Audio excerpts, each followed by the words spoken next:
The Norwegian Nobel Committee has decided Nobel পুরস্কার পেতে উঠে পড়ে লেগেছেন মার্কিন প্রেসিডেন্ট ডোনাল্ড ট্রাম্প। নোবেল কমিটিকে চাপ প্রয়োগ করা থেকে শুরু করে কি না করছেন তিনি। এবার করলেন এক বিস্ফোরক মন্তব্য। ট্রাম্প বলেন, পৃথিবীতে যদি কারো নোবেল পাওয়া উচিত হয় সেটা আমি। আমাকে নোবেল শান্তি পুরস্কার না দিলে সেটি যুক্তরাষ্ট্রের জন্য বড় অপমান হবে। একই সঙ্গে তিনি অপরাধ ও অভিবাসন সমস্যাকে অভ্যন্তরীণ সংঘাত হিসেবে বর্ণনা করে দেশের ভেতরে সেনা মোতায়েনের ঘোষণা দিয়েছেন।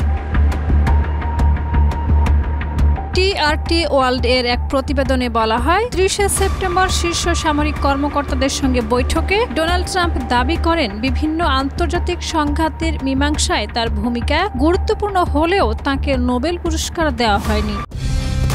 কালার এক্সপার্ট, জর্জ স্যাপ এবং মাইল্ড অন হ্যান্ডস টেকনোলজি সমৃদ্ধ অরিক্স ক্রিস্টাল ওয়াশ আপনার লন্ড্রি এক্সপার্ট। তিনি আরো বলেন, ওরা এটা এমন কাউকে দিয়ে দেবে যে কিছুই করেনি। এটা আমাদের দেশের জন্য বিরাট অপমান।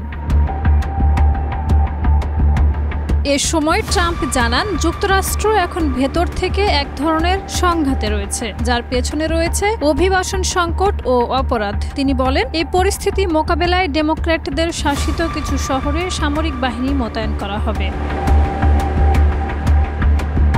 ট্রাম্প বলেন, এটাও এক ধরনের সংঘাত, আমাদের এটি মোকাবেলা করতেই হবে। তিনি জানান, এই লক্ষ্যে ইতিমধ্যেই সেনাবাহিনীর জন্য একটি কুইক রিয়াকশন ফোর্স গঠনের নির্দেশ দিয়েছে। বক্তব্যের শেষ দিকে তিনি সংবাদ মাধ্যমেরও সমালোচনা করেন এবং সাংবাদিকদের অসম্মানিত ও ঘৃণ্য ব্যক্তি বলেও অভিহিত করেন।